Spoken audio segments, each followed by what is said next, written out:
and welcome back to another episode of Tube Talk. Welcome back to you, Sophie. Thank you. Another regular episode, may I mention, in actual daylight? In rainlight. Rainlight?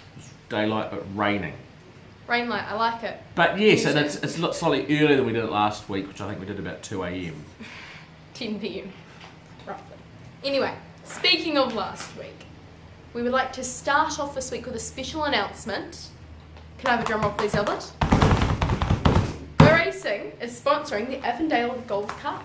This Saturday, yeah, for a 4th year in a row, which is Pretty exciting. pretty exciting and cool. So we're really looking forward to being at Ellerslie on Saturday. It's a historic race. I think the last 3 years, I think the winner of the Auckland Cup has come out of this race. So it's a really good race to follow. And at the end of today's Tube Talk, we're going to have a bet of the week. And an Avondale Gold Cup. An Avondale Gold Cup bet. And what happened to our bet of the week last week? It won. So, I mean, we've got a pretty good streak of one winner so far. 1 from a 1. There we go, 1 from 1. 100%, you know? Yeah. Okay. So, it's also been pretty hectic last week. Go Racing has been working very hard.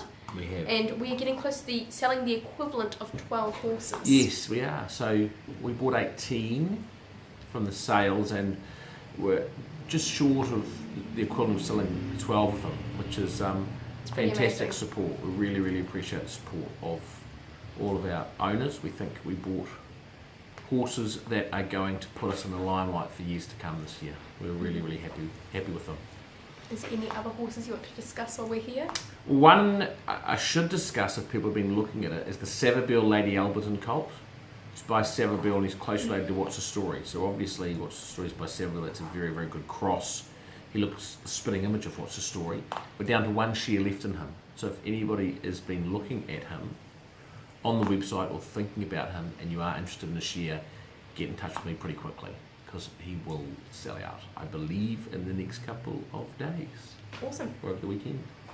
Also, little notice, minimum stakes are going up from the 1st of March to $10,000. Which is great. It's a nice step in the right direction. So at the moment, minimum stakes are 7,000 midweek Saturday. Now they're going to 10. So maiden is any race at all must start at 10,000, which is it's a good boost. I would like to see Saturday races racing for a minimum of 40,000 on any given Saturday.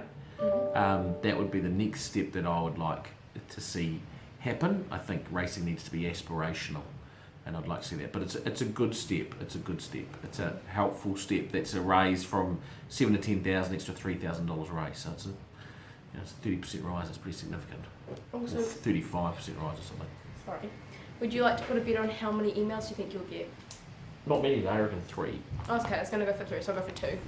Okay. Here we go. Okay, so let's get on to this week. We've got 6 runners.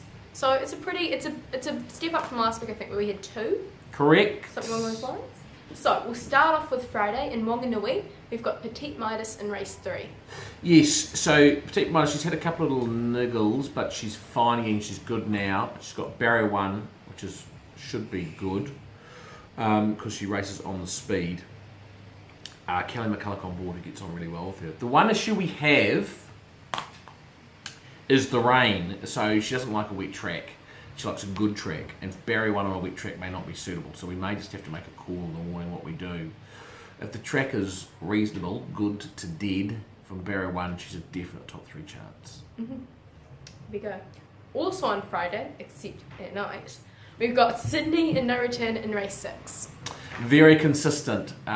He's had, I think, 3 seconds and a third from his last 4 starts. Very deserving of a win.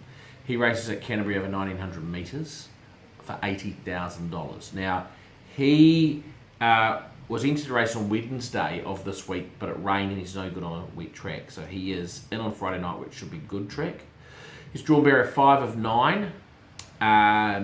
We might have been able to get Hugh Bowman, but he can't make his weight, so we've got Kieran McAvoy on board, who is a good jockey. While he's had a long campaign, he's still racing really well and still his work is sharp. He's very fit, so we want it to be a true staying test, and if it's not, he may have to roll to the front at some point and put the pressure on. But as always, he's a top 3 chance. And if we try some daring tactics, you never know. They may work in his favour. And I was just going to make a quick little note. While we were writing down the notes for this week, I called that it was going to be no return in Sydney, so I think I'm getting better at associating the horse and the place and things like that. You are. You definitely are. That's the bonuses with racing. Get to know what the horses race. Although we're going to have more horses in there. I've got Albard over there, and he's trialling in a couple of weeks' time. And we bought another 3 horses for Chris at the yearling sale. So there you go. Wallace will have more horses in Australia racing shortly. I'll have to memorise those ones as well. Jeez. No, I'm kidding. Let's go to New Plymouth on Saturday. We've got 3 runners. And we will start off with Prince Mambo, who is in race 3. So Prince Mambo was on his last chance, last start. He had to perform, he was going to be retired. And what did he do? He came first. He won. And he seems to have got a lot of confidence from it. Remember, this was a Group 1 horse at his best, so we were rapt to see him win.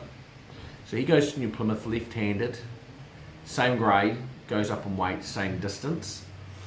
A little bit of rain around shouldn't bother him too much, I don't think, and there might be a little bit of rain around. And look, he raced well from the front last start, so we might try, similar tactics and have him. We don't have to lead, but maybe have him handy in the running. Lisa Allpress rides, who's an outstanding jockey. Nice. And we have got Sophie's Choice and the Group 3 Phoenix Park Classic, which is race 4. Who was very, very unlucky in the Cracker Million. Should have run the first 3. Got blocked for a run, couldn't get through, knocked over. She's come through that race well. Normally we wouldn't back a horse up so quickly after the Cracker Million, but strangely enough for such a hard race, she actually didn't have a hard run because she ran up behind them and then got knocked around a bit. She actually didn't get a chance to sprint, so she's ready to go a good race. There's a horse called Smart Aim in the race that they are spruiking as the best thing since sliced bread, and they're saying it's a golden slipper horse. So if it's as good as they say it is, it'll be winning the race. But Sophie's Choice is a very good filly. She's shown us she's good and she's tough and she's worked really well. She's got a good barrier draw of 2 and she's a definite top 3 chance. It'd be great for her to get black type and confirm her value as a future broodmare. Not sure how she'll handle too much rain. She's not a big horse, and small horses with small feet tend to like firm tracks, but she raced at Otaki, ran second on debut on a dead track, so as long as it's dead I think she'll be okay, and she can run well. She can give them a shake, let them know she's there. Mm-hmm. And finally, New Plymouth, sorry.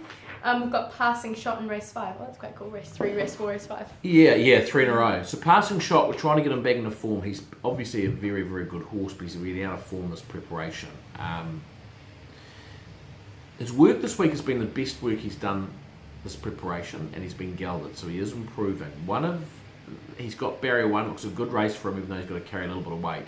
There's a pretty smart horse on the way up, not carrying much weight, called Lewis Carroll, who's the main danger.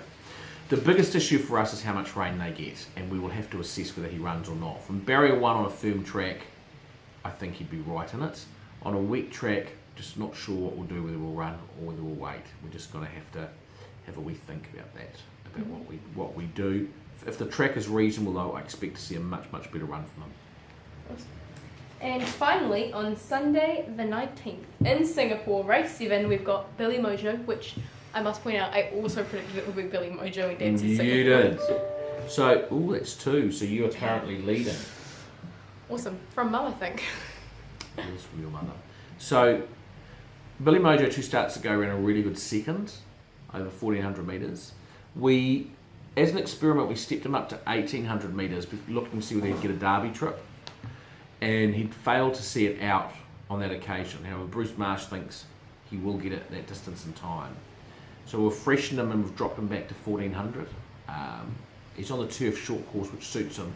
Barrier 10 makes it a little bit difficult because it means he has to work quite hard. He's going to have to work early to get handy, but we'll go forward on him, try and sit outside the leader or lead, which is how he tends to run well in his races.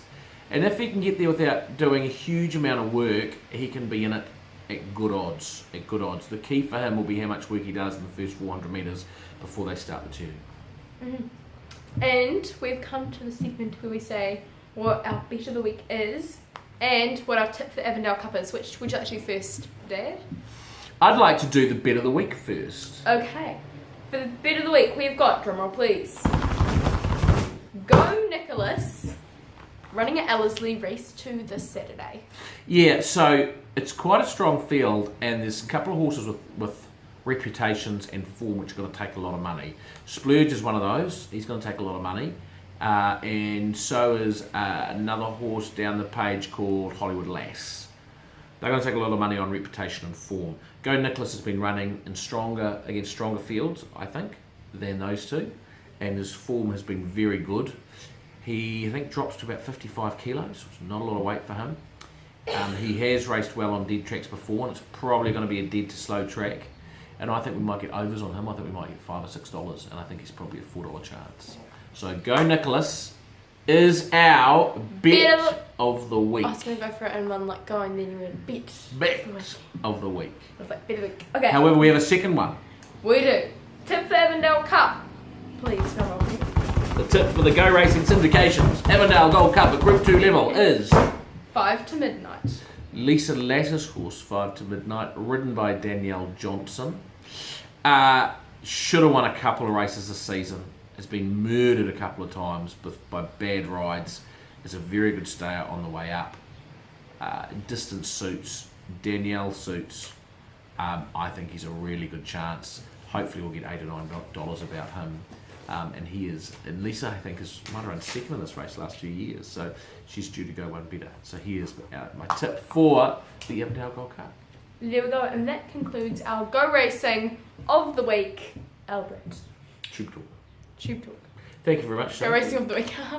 Sorry. And we will show. No. 3. I just sneaked in time. I won. Oh, congrats. And we'll be back next week. Good one. See you. Thank you. 4. Bye.